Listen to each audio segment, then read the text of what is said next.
السلام علیکم دوستو، کیسے ہیں آپ لوگ؟ امید کرتا ہوں کہ آپ سب خیریت سے ہوں گے اور جہاں ہوں گے خوش و آباد ہوں گے۔ اللہ تعالیٰ آپ کو ہمیشہ ایسے ہی خوش رکھے۔ تو چلتے ہیں اپنی سٹوری کی طرف۔ آج کی سٹوری ہمیں آمنہ نے بھیجی ہے، تو چلیے ان کی سٹوری انہی کی زبانی سنتے ہیں۔ یہ واقعہ 2010 کا ہے۔ ہماری پوری فیملی ناران کا پلان کرتے ہیں۔ میرا ایک بڑا بھائی شادی شدہ ہے، اس کی وائف، اس کا بیٹا، میرا ایک اور بھائی، میری والدہ، ہم ناران کی طرف نکل پڑتے ہیں۔ میرا جو سب سے بڑا بھائی ہے وہ گاڑی ڈرائیو کر رہا تھا۔ ہمیں سفر کرتے کرتے رات ہو جاتی ہے۔ ہم ایک ایسی جگہ میں پہنچ چکے ہوتے ہیں جہاں پہاڑ، جنگل تھے۔ پورا دن ہم وہ خوبصورت مناظر بہت انجوائے کر رہے تھے، پر رات ایک ایسے ایریے میں ہو چکی تھی جہاں وہ پہاڑ، وہ جنگل ہمارے آس پاس چل رہا تھا۔ ہماری گاڑی سنسان روڈ پہ چلی جا رہی تھی۔ روڈ پہ دیکھو تو سوائے ہماری گاڑی کی روشنی کے اور کچھ بھی نظر نہیں آ رہا تھا۔ پیچھے مڑ کے دیکھو تو گھپ اندھیرا چاروں طرف۔ وہ درخت جو دن میں ایک خوبصورت مناظر پیدا کرتے ہوں، یقین جانے رات میں وہی درخت، وہی پہاڑ ایک خوفناک منظر پیدا کر رہے تھے۔ دوستو، چلتے چلتے ہماری گاڑی ایک ایسے ویران راستے پہ خراب ہو جاتی ہے جہاں کا ہم تصور بھی کریں تو ہمیں ڈر لگے۔ پر یہ سچ تھا کہ ہماری وہ گاڑی ایک ایسی جگہ خراب ہو گئی کہ ہم گاڑی سے نکل کے دیکھتے ہیں تو چاروں طرف پہاڑ، درخت، جنگل۔ اس جگہ سے مجھے بہت خوف آتا ہے، ہمیں ڈر لگ رہا تھا۔ میری اتنی ہمت نہیں تھی، میں گاڑی میں واپس بیٹھ جاتی ہوں۔ میرے بھائی کافی کوشش کرتے ہیں کہ وہ گاڑی کسی طرح ٹھیک ہو جائے، مگر وہ گاڑی ٹھیک ہونے کا نام نہیں لے رہی تھی۔ ہم بہت پریشانی میں تھے، ہمارے ساتھ فیملی تھی، بچے تھے، مگر ہمیں کیا پتہ تھا کہ ہماری مشکلات اور بڑھنے والی ہیں۔ دوستو، کافی ٹائم گزر جاتا ہے، اس جگہ ہم گاڑی میں بند تھے۔ میرے صرف وہ بھائی اتر کے اس گاڑی کو ٹھیک کرنے کی کوشش کر رہے تھے، مگر اس جگہ دور دور تک کوئی نہیں تھا۔ کافی دیر کے بعد ایک دو گاڑیاں اس روڈ سے گزرتی بھی ہیں، لیکن شاید وہ اگنور کر دیتے ہیں اور وہ گاڑیاں نہیں رکتی۔ دوستو، اتنے میں ایک شخص پتہ نہیں کہاں سے ہمارے پاس آ جاتا ہے۔ وہ کہتا ہے کہ مجھے بتائیں کیا مسئلہ ہے، میں بہت دور سے آپ لوگوں کو دیکھتا ہوا یہاں آیا ہوں۔ آپ کی گاڑی کی لائٹ آن تھیں، آپ کی گاڑی کی لائٹ آن تھیں اور آپ کافی دیر سے اس ویرانے میں کھڑے ہیں۔ پہلے تو ہم اسے دیکھ کے ڈر جاتے ہیں کہ یہ شخص یہاں کہاں سے آ گیا۔ دوستو، اس کے آنے کا ہمیں کچھ اندازہ ہی نہیں ہوتا، لیکن کچھ دیر بعد اس سے بات کرنے کے بعد ہمیں وہ شخص نارمل لگتا ہے اور ہمیں اندازہ ہوتا ہے کہ یہ واقعی میں ہی ہماری مدد کے لیے آیا ہے۔ بہرحال گاڑی میں کچھ ایسا فالٹ ہو چکا تھا جو بغیر مکینک کے ٹھیک نہیں ہو سکتا تھا۔ وہ شخص ہمیں آفر کرتا ہے کہ کچھ ہی دور میرا ایک گھر ہے جس میں میں نہیں رہتا، پر وہ خالی ہے، آپ لوگ چاہیں تو آپ اس گھر میں رہ سکتے ہیں۔ آج کی رات یہاں گزار لیں، اور تھوڑا ہی ساتھ میں میرا دوسرا گھر ہے جس میں میں اپنی فیملی کے ساتھ رہتا ہوں، تو آپ کو کوئی پریشانی نہیں ہوگی۔ آپ کے ساتھ بچے ہیں، آپ اس گھر میں رات گزار لیں، صبح ہوتے ہی اپنی گاڑی کو ٹھیک کروا لیجئے گا، ہم یہاں مکینک لے آئیں گے اور پھر آپ نکل جائیے گا۔ مرتے کیا نہ کرتے، ہمارے پاس کوئی دوسرا آپشن نہیں تھا۔ ہمیں عجیب لگ رہا تھا اس کے ساتھ اس کے گھر پہ جانا، پر وہ کافی تسلی دیتا ہے کہ آپ لوگ پریشان نہیں ہو، ڈرو مت، میں صرف آپ کی مدد کے لیے آیا ہوں۔ تو اس کی کافی تسلی کے بعد ہم اس کے ساتھ چل پڑتے ہیں۔ وہ کچھ ڈھلوان جگہ پہ چلنا شروع ہو جاتا ہے وہاں کے لوگ تو عادی ہوتے ہیں، ہم بہت مشکل سے اس کو فالو کرتے کرتے ایک ایسی جگہ پہنچ جاتے ہیں جہاں کچھ ہی مکان ہوتے ہیں۔ وہ ایک مکان کا دروازہ کھولتا ہے، اس پہ تالا لگا ہوتا ہے۔ وہ بولتا ہے یہ بھی میرا گھر ہے، لیکن یہ خالی ہے، یہاں کوئی رہتا نہیں ہے۔ دوستو وہ ہمیں دروازہ کھول کے دیتا ہے، وہاں کوئی آواز نہیں تھی۔ اب ہم اس جگہ آ چکے ہیں، اس جگہ سے دور پہاڑ سے جو آبادی تھی اس کے گھروں کی لائٹیں چمک رہی تھیں۔ ہمیں یہ دروازہ کھول کے دیتا ہے، وہ گھر بھی پہاڑ پہ ہی بنا ہوا تھا۔ ہم جب انٹر ہوتے ہیں، ہم اس کی ونڈو سے دیکھتے ہیں تو ایک گہری کھائی نظر آتی ہے۔ وہ اس طریقے کا گھر بنا ہوا تھا، اگر دیکھا جائے تو بڑی ایڈونچر جگہ تھی، لیکن ہم بہت خوفزدہ تھے کہ نہ ہمیں پتہ ہے ہم کہاں ہیں، اور یہاں رکنے کا تو ہمارا دل بھی نہیں تھا، پر ہماری گاڑی خراب ہو گئی تھی۔ تو یہ سب جو ہو رہا ہے یہ ایک مجبوری میں ہو رہا تھا۔ بہرحال ان صاحب کا بڑا اچھا خلوص تھا۔ وہ ہمیں گھر میں انٹر کرانے کے بعد وہ کہتے ہیں کہ آپ لوگ آرام کریں، اور اگر آپ کو کوئی چیز چاہیے تو آپ مجھے بتا دیں، پر ہم اسے زیادہ تکلیف میں ڈالنا نہیں چاہتے تھے۔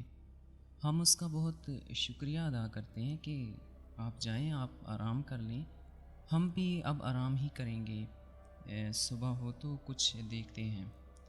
وہ کہتا ہے کہ میں صبح آپ کے پاس آؤں گا۔ وہ شخص یہ بات کر کے چلا جاتا ہے۔